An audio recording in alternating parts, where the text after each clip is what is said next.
Hi, bonjour. Moi c'est Jacques depuis la Corée du Sud. J'ai décidé à faire une autre petite vidéo aujourd'hui pour juste, pour juste raconter une autre petite histoire qui s'est déroulée ici récemment. Cette histoire parle des Nigériens ici. Mais c'est pas que j'ai des problèmes avec les Nigériens, mais au contraire, les Nigériens sont mes potes. Et puis, même quand j'étais en Grande-Bretagne, mon meilleur ami était Nigérien, donc je n'ai rien contre les Nigériens, c'est juste une coïncidence, quoi. Et aussi, deuxièmement, je m'excuse que je vais dû parler en anglais parce que je sais qu'il y a certains d'entre nos frères qui ont des petites difficultés à pouvoir comprendre l'anglais lisiblement. Mais je m'excuse d'abord. So I just want to put this stuff straight. This story is talking about a guy, some Nigerians who live here. There's like this Nigerian guy. Firstly, I want to say that yeah, in South Korea, the most easiest way that people usually come here is via student visas. So when you have student visas, it's very easy. Like you don't have problems, you don't really have any difficulties like coming here. So this way that people do here to come here. So there are like a lot of schools here. This little country has. It's like just this Southwest province is bigger than this country, but these people have like 300 or 350 universities. So you can see what I'm saying. So the education standard here is so high. So many people go to school like at least first in here want to have at least a first degree before going home. So there are a lot of universities scattered around. So this is a Nigerian guy. He went to one university and he said, okay, please, is your admission open? They said, yes, your admission open. You have some folks from Africa who want to come study. They said, okay, yeah, cool. He said, okay. He just called Africa and said, hello, please, you guys still want to come? They said, yeah. So he called some of his folks, some of his friends from Abuja and from Lagos or something. So he told them, okay, admission is open. You want to send your documents so that let me register you and that kind of stuff. So they sent the document and sent everything, the fees, and he went there and paid, and they gave him the admission letter that you have to use to go to the embassy in Abuja to pick up your visas. So those guys took it and they went and he sent them the stuff and they went there and and they gave them the visa. So first there were like five admission letters and they went there and they gave them all the visas, 5 visas the same day, and they called the guy, hello bro. We just got a visas and that was so cool, like awesome, super cool. We had visas all the same day, and the guy said, "Wow, really?" He said, "Yeah." Okay, he said, "Okay, this really cause for celebration. So just put yourself together, and when you want to come," they said, "We probably will be coming in 1 week time. So just want to go and book a ticket right now. Then we'll be coming in a week from now." So the guy said, "Okay." So the ironic stuff in this whole show is that this Nigerian guy, you wouldn't imagine what he did. So he just went back to the school, to the Korean university, and met the administrators and the people at the admission department and said, "Hello, sir. I want, please, can I speak to the admission director? I want to speak to him."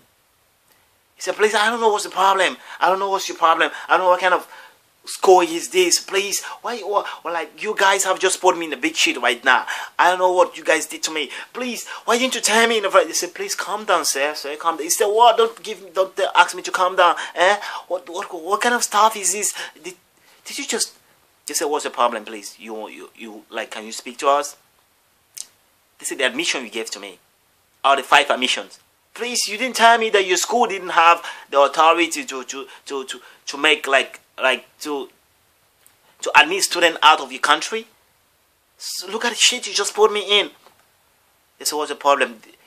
They didn't give your friends a visa?" He said, "Of course, they didn't give them any visas. They said your school is like, please, you know what? I'm just pissed off right now. I don't really want to say anything." And the guy said, please, don't cause a scene here. He said, no, I'm going to call my lawyer. I'm going to call the police. The school people were like begging him, "Please, I'm so sorry. Please, okay, just sign here. We'll refund your fees back. We'll just give you the money and quietly send to those people. Please, we're so sorry. Probably it's a misunderstanding." So they said, okay. So the guy did like that and created a little scene, and you know what? He got $2,500 times 5. That's like, how much is that? $12,500, like $500. So $12,500. So he took the money. So they sent it to him, and they gave him the money. So to send to those guys back. So he took the money, and that was like the highest paycheck you can receive in a day, right? So he took the money and went outside. He was so excited. I was like, I don't know, maybe he's 6 months salary or something. So he went there and was just eating the money and having fun, you know, eating it and just kind of like having fun. So a week later, those guys called him. Oh, bro, we are right now in Addis Ababa. We'll be entering Seoul very soon, and we just took the Korean Air and we'll be coming. He said, okay, you guys come. Like when you come, just call me. Like when you are, just call me. I'll come and pick you up. So he knew that he just got his easy money like that. So what he forgot to know that it was really a tragedy because those students like came 5 of them the same day, the same time, the same seat, everything. So they were just walking on the line and they were going. So as they were walking, they were going. And they went to the immigration officer and said, okay, please, you guys can come this way. I said, okay. They said, okay, where are you from? So, Nigeria. Okay, come. That's good. Like, what, you coming to study? Okay, cool. Just like took their fingerprints and all the stuff and other stuff. So, and you from Nigeria? You from Nigeria? They said, why are you guys coming from this? Are you guys coming from the same country? From the same school? Really? And you also, you 2 of you? From Nigeria also? The same school? So, wow, damn. Really? You 5 of you came the same day?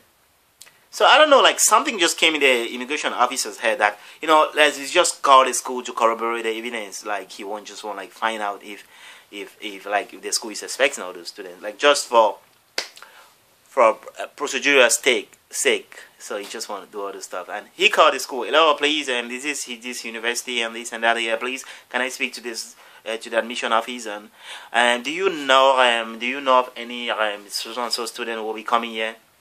And I say yes. Who are you talking about? Please, can you give us the admission number? So he put, and the system was rejecting the number. The system says, oh, no, invalid. He said, please, you want to check it? But he said, no, we are sorry, we don't have those admission numbers. He said, but please, the immigration officer was telling to the guys, but please, we have everything here. We have your mission and even with your seal on it. So you can't tell us that this admission wasn't issued by your school. He said, please, can you give us the names again? And he put it and said, oh, please, we are sorry. Those were our students. We gave them admission, but later on they couldn't give them visa, so that's why we canceled it from our system.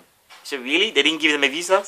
No, you're kidding me. But they have their visas right now in their passport, so they came here. So really, we don't know. Like their guardian came here and said that they weren't issuing visas, so we refunded the fees back. So that was like a week ago. See, a week ago? So can you give us the name of the guardian? They gave the name, gave the contact. No, those people have everything in their system, so they gave the name and everything. So the guys were stranded. They didn't know what happened. So the immigration officer told them that, you know, your guardian had to collect back your fees, and so you guys' admissions are void. So I'm sorry, please, but you're not accepted in the country. Oh, you would imagine, right? Those 5 people, you know, the hope of 5 families in Africa, they were like frustrated. I didn't know what to say. They were just like, I'm so sorry. So some of them were crying already. Please, we don't want to go back. Please, we came in to study. Our family did this. Our family. So we didn't know. He didn't tell us. So they said, okay, the immigration people were kind of compassionate, and they said, okay, let them figure something out. So they gave them 1 month visa, just 1 month. It was like 2 years visas that they had to give them, but they gave them 1 month visas and told them that, okay, you know what, you will live here for 1 month rather than 1 year, but just for you to get more like contact your family back home so they can send you a new school fee so that you can pay. If within 1 month you can't pay your fees, so you gotta be deported back in Africa. And the guys were like, okay, sir, thank you. So they went out and they were like trying to like call their families back at home and all this stuff. And the Nigerian guys there, he thought he was smart, so he went there, changed his numbers and changed his house address. You know, he quick from the other old house, so the police guy couldn't get him. And the issue is that like stuff in this country are kind of very digital. So like even the bus card you're using to enter the metro and enter the other stuff, they're kind of like digitalized. So he used the bus card and enter and went there and bought something with his credit card, and he didn't know that he was on the wanted list. So bit by bit they just called the nearby. They already, like, there was a signal there, and because he was passing through the metro station and the signal because he used the card which is registered on the wanted blacklist. So they called the police and they pursued him and caught him, and they stopped at the next station and they caught him. So he was in prison. I don't really know if he's not still in the country, or maybe he's back to Africa or something, or maybe he's in the prison or something. So that's just some of the awful stuff that happened here, which happened here, which is like kind of crazy, right? And some people wouldn't like it. So that's it. So also, I want to say this little short story also. It's about another Nigerian. So sorry, it's just a coincidence. There's Nigerians. I have no problem with you guys. So this Nigerian guy, I met him. He just came here in New Year. Then I met him in the subway. So he was missing.